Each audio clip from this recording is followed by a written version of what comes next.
Hi and welcome back to my video series Walking Multiple Dogs. This is walking two dogs. So what we're going to do now is we're going to begin to put two dogs together. We're going to start with Koji and Akuma. Then we're going to take Koji and Tenchi, and then finally we will take Tenchi and Akuma. So we rotate the dogs around. That is really important. So each dog gets used to the other dog. Now, a few things that you might find here is you'll get dogs competing who's going to be in front. So individual leads is a really good idea, so I can correct the individual dog in real time.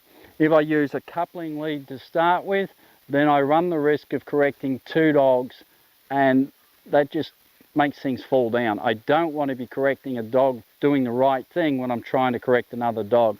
So always say the dog's name, Akuma back, good, or whatever command I want. So it's really important that the individual dogs understand who's being corrected and who's good. They need to know when they're in the right spot, and they need to be corrected when they're not.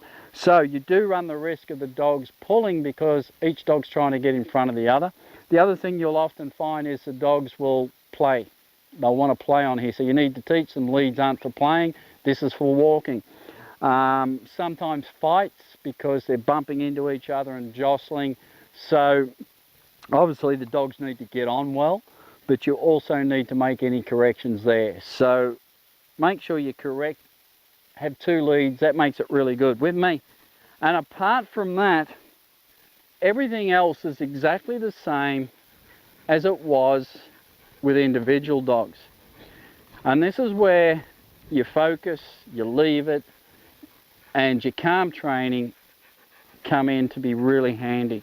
The other commands that are really good is something like a steady command to slow the dogs down, a back command to bring them back,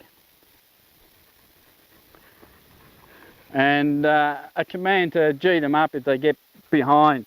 Now again, if they get behind, you just, as you turn, you just use a lead to give a gentle little tug to get the dog moving. Speak as little as possible. I like to use the lead as a correction. Good. And then try to use positive reinforcement when they're in the right spot doing the right thing. So again, you just move them through.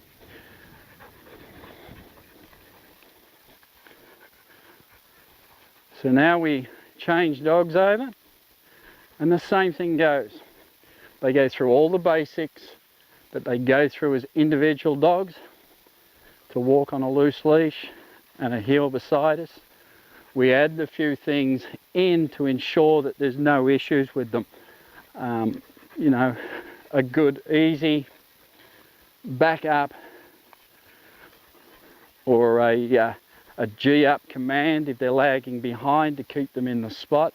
I try to talk to them as little as possible. If they're doing something wrong, I'll use the leash to correct, and then I'll let them know occasionally when they're in the right spot. But they already know this because they were taught this when they were walking individually, so I don't always overemphasize you know, the praise, and definitely not the treating. It's an expectation for me now at this point. They know it with me. So they'll get corrections more than they'll get praise if they need them. They know they're supposed to be here. So I'm not going to baby them and tell them, yes, good, every time that they're there, because they know they should be there. So for me, I think it's really important that you just work on the unwanted behaviors. I throw in, you know, the odd good or, you know, good boy or something like that, but I just don't talk to them too much. So, but I will correct with a double tap on the lead any behaviors that I don't want. And again, all those basic rules apply, and that's what I'm looking for. So one of the main things I'll use here, I'll use all the stop pulling basic leash techniques, but one of the main things I'll do is perpetual motion. So I'm not going to ever let these dogs pull.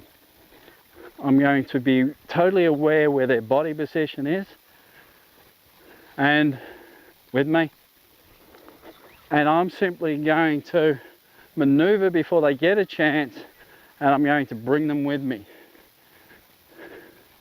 Now they're not pulling here, but if they were, I'd be moving forward on me. So I wouldn't let them get to the point of pulling. There's one thing with correcting when a dog starts to pull, but if you correct before a dog ever gets to pull, then it never forms a habit of pulling. So perpetual motion is about just movement. Never letting the dog pull, always going the opposite way or another way, any direction, before the dog gets out to the point that it's going to pull. And then you don't talk to the dog, you simply move. So I'll step in front of the dog, I'll step around the dog, and the dogs start having to be aware of my body position. And then they have to follow. I'm calm, I'm confident. I'm giving the dogs a reason to follow me. I'm not indecisive, I'm not getting angry, I'm not getting frustrated. I'm just simply saying, this is where we're going.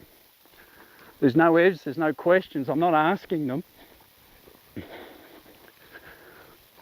And so I just do that. If they get lagged behind as I turn, I just bring them with me, nice and gently.